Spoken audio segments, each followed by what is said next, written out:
Why do I look like I'm going to an art gallery?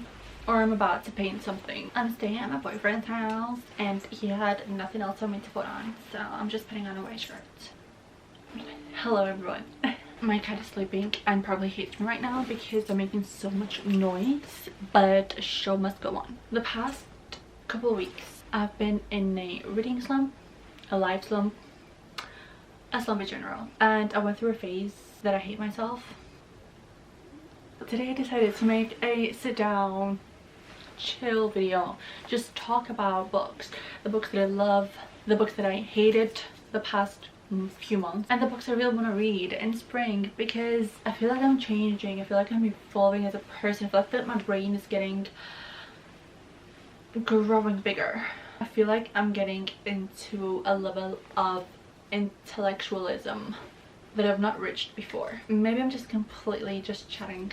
Fine, let's talk books. Let me just talk about very briefly about the books that I read in 2025 so far. Bear in mind we are in the middle of March and I've finished 3 books. Can you believe that? Last March I read 6 books alone in March, and right now, a year later, I've only read 3 books for the entire year, but which is okay, it's fine. But books is one of my main hobbies. It's what makes me happy. I love buying books, I love reading books, and not being in a mood to read kind of overwhelms me, if that even makes any sense. The weather is getting better, we're getting more sunshine, higher temperatures, life is getting good again, and reading is about to get even better. So come with me and let me tell you a few things about books that you should probably not read. Let me start with the first book that I finished in 2025, which is God of Malice by Raina Kent. You see this intellectual person here with a white shirt. It's Joan Didion and she's so smart. But guess what? No, not. I will always be a romance, dark romance, romantic girl at my core. You can't change that. But I'm getting more into fiction. But anyway, we finished God of Malice. Very questionable everything. I kind of loved it and I kind of hated it. I'm not going to talk about the darkness of it because it was my first Raina Kent book and it was just a little bit questionable, you know, because I've read dark romance before, but this one, it was a little long and it was a little bit like, it had a lot of non-con.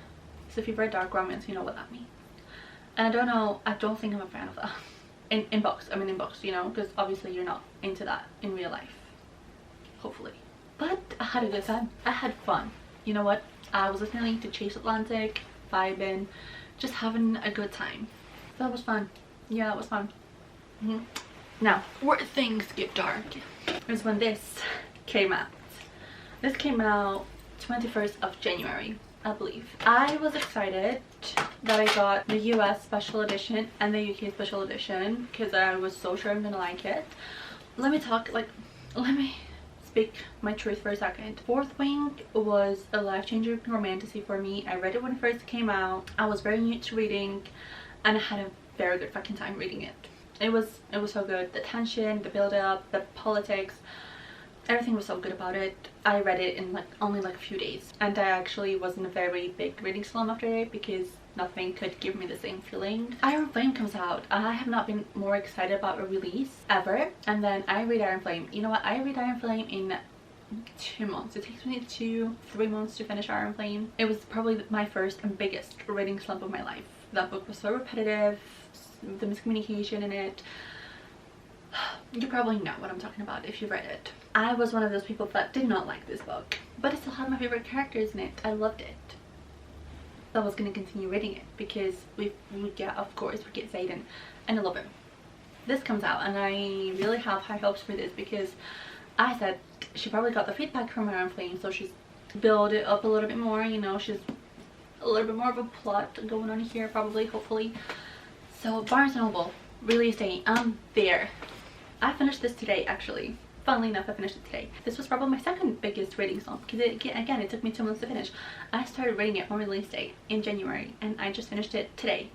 And it's the 14th of March, 15th of March. There was absolutely nothing going on. Nothing going on. Let me save you some time. Nothing going on in here. You can go get it spoiled for you at the end. That's the whole plot. The end was the whole plot. nothing, absolutely nothing went on. It was just words on paper. I was so mad. I was just talking to myself while I was reading this. I was like, why am I reading this? It was just infuriating. Like, I was skimming pages because there was literally nothing going on until 50 pages before it ended. Why did I read 500 pages all for nothing? They were just jumping from place to place, but that was it. That was literally, they were going from place to place. A lot of things happening that they made no sense to the plot. We got Zeta and Violet a lot more in this book than we did Iron Flame, which I did appreciate. But last 50 pages though, so good. The ending, so good. Really sad, but really good. So dumb that I had to go on TikTok and look up at Onyx Storm and Ending Explained. But the ones I did, it was really fun. I'm not gonna rate this book because it's not gonna be good. In the middle of that book, I also read The Guest by Emma Cline. I don't know how I feel about this book. I'm gonna say I probably don't like it. Made me feel very anxious, just uneasy, like unhappy. It started off very nicely, and then towards the end I'm like, why did we read this? What was the plot? I'm gonna save you some time. This book has no plot, just vibes. She stays on Long Island with her sugar daddy, which she's not in love with. He's not in love with her. I don't know why they're together, but then one day he decides to dump her, sends her on her way, pack your bags, go. The thing is, Alex is broke, homeless. She doesn't know what to do with herself. She's not speaking to any of her friends because they all cut her off because she's, I don't know, she's not the best person to be around. And she's got like this weird crazy stalker ex that she owes money to, and she is determined that the sugar dad is going to change his mind and eventually take her back. He's throwing a Labor Day party in 7 days from when this book kind of starts. I'm gonna stay here in Long Island for 7 days until that party, so I can go to that party and win him back, because I know for a fact that he's gonna have his mind changed about me. He's gonna want me back. The thing is, she has nowhere to stay, no money, and that's where things get questionable. Where is she staying? How is she surviving? And then she kind of like meets different people on the way. A lot of things go on but they're not very pleasant, and she meets a guy that's much younger. The thing about young unexperienced guys in books, it just makes me cringe a little. I did not really find this that enjoyable. It was no plot really, just the vibes. Long Island, summer, a little bit New York in there. Felt like a gloomy day in summer where you just don't want to get out of bed and you have your curtains closed. I feel like I'm gonna stay off fantasy for a little bit, just until I get my will to read again. I have some books here that I really want to read, and they're all fiction, and I don't know if I'm gonna read all of them this spring, but they're really high up on my radar, and I really want to get a break from romance, dark romance and fantasy, which I don't know how long it's gonna last. I feel like I'm in that mood right now. Okay, the book that I'm reading right now, I actually started this today. This is Little Rabbit by Alyssa Song-Suidesh. The cover, so cute. I saw Athena talking about this, and I remember how highly she spoke of it and how it was one of her favorite reads of 2024, I believe. And I saw this in Waterstones the other day, and I thought I'm gonna, give it a shot. He's a choreographer, she's a writer. He is much older than her. They meet somewhere in the past, whatever, they don't really hit it off, and then suddenly he invites her to his show that he's doing. Their interaction at the show sets up a summer of expanding sexual boundaries. It's more of like a spring summer type of book because it sets place in summer in Western Massachusetts. Not really interesting, and people say it's really empathetic and magnificent and hypnotic and sexy and smart and horny and seductive. The Rachel Incident by Caroline O'Donoghue. I got this on Vinted for £1. It's about love, sex and friendship. It's definitely about betrayal. The betrayal trope, I don't know if I love it or hate it. I feel like some stories need the betrayal trope, and I hope this one does, because if it's done right, it can be hot. This is if I'm feeling like an intellectual, like a little bit smarter, a little bit more depressed, a little bit more in my gloomy Daughter by Claudia Day. Big Book Lady said that this was her favorite book of 2024, if I'm not wrong. And then I saw Melissa's review as well on this, and I was really drawn to how they both spoke about it. It's definitely very out of my comfort zone, but it really has to do about a relationship with a father and a daughter. They're both writers, I believe. Father marries someone else, and then that stepmother does not like the daughter. It has to do about like family dynamics and about writers and fame, I believe. Very intriguing. That's probably the word I'm looking for. And also toxic. Green Dot by Madeline Gray. This one just came out in paperback, and I was really excited to get it in paperback. I cannot stand any more hardbacks. Oh, God, do you always stop with the new releases being hardbacks? Oh my God, like my whole shelf is just gonna be hardbacks, and they don't fit. Like, I need special shelves for hardbacks, and I'm so over it. This is a workplace forbidden romance. You can like hooks with her co-worker, but he's married. Because they both work in the same office, they want a little bit of, you know, interest in the day-to-day life, because 9 to 5 can be very dead and boring, and then a little bit of an entertainment, and that's what they're probably doing. That's where it gets tricky, because I feel like she wants something more than what he can give her, obviously, because he's married. Forbidden romance, I'm there. Now this is a book that I bought 3 or 4 years ago when I first wanted to get into reading, but didn't really know what books or genres I liked until I discovered that I liked fantasy and romance. But now that I'm getting more into fiction, I can appreciate this a little bit more. This is If I Had Your Face by Frances Cha. This is about the just impossible beauty standards in Seoul, female friendship, resilience, what it is like to be a woman. I'm actually really intrigued to read this. I feel like I'm in a place in my life right now where I would really appreciate a book like this.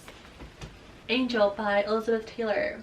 I want this for ages, but I wanted the NYRB version of it. I did not want the UK version. I just want all my books to be NYRB versions. Anyway, I got this from McNally Jackson in New York, and they also gave me a little bookmark, which I thought was really cute. This is about Angel. What I liked about Angel from the reviews I've heard, she's so delusional and so convinced that she's gonna be a famous writer. Although she might be mediocre, she might not be as good, but she's so convinced that she's gonna make it that at the end I believe that she does. And that really piqued my interest, because this is just determination, and if you really want something, you can actually have it if you really just believe that you can get it. Sula by Toni Morrison. I've not read a single Toni Morrison before, and this is very out of my comfort zone, but this is where I come in and challenge myself to read something a little bit more, you know, a little bit heavier, a little bit more meaningful, something that will have an impact on me and it will stay with me. Because I always read fantasies and romances, which is, don't get me wrong, it's probably always going to be my favorite genre, because I read for escapism. I read just to relax and just get lost in the world. But I feel like I'm at an age that I want to evolve my reading style, my reading preferences. I just want to evolve and challenge myself to do that, and I feel like this is going to be one of those books. It's about 2 black girls who just grow up, coming of age, it's just female friendship. I feel like their characters get so intertwined that they cannot separate who is who because they're so close. I just really want to get into that. I just really want something that will make an impact. So I'm really excited, really excited. Old Enough by Haley Jacobson. I get the American cover. If you've seen the UK cover, it's absolutely, I'm not gonna say the word, but I don't like it. This one I think is so fun. It's about a bisexual girl, queer love, community, and what it means to be sexual assault survivor. So it's a little bit deeper than what I thought it was. Queer coming of age novel that most of us never had. I'm really excited because bisexuals. Joan Didion, the White Album. Heard anyway that this is a bit more 70s, summer, you know, all these vibes. Barack Obama has a review for this book. One of the most celebrated writers of our generation, one of our sharpest, most respected observers of American politics and culture. Okay. And of course, lastly, I really want to be one of those people that has read Just Kids by Patti Smith, just so I can say, you know what, yeah, I read Just Kids by Patti Smith. And also because it's set in New York, and anything that's set in New York I need. Like, you don't understand how much I need it. This is a McNally Jackson signed edition, so this copy right here is signed by Patti Smith herself. I don't really read non-fiction just because I feel like it will bore me, but that is set in New York and apparently it's really fun and really sad. Maybe I'm seeing the light at the end of the tunnel here. We started off in the dark and then we're starting to see the lights. That's how I'm seeing it as. This is my hot take on some of these books, and I'm really excited, like itching to read some of these, all of these. And I'm so happy you joined me today because I really needed to just sit down, take a deep breath, and remember why I love doing this, why I just love talking to a camera, talking about books, because I've been in such a great pressure lately just to, you know, film videos and do that and the other while I'm working a 9-to-5 job, and we're pushing through. Thank you for joining me. I hope to see you in my next video because it's gonna be even more fun. Okay, I love you. Bye.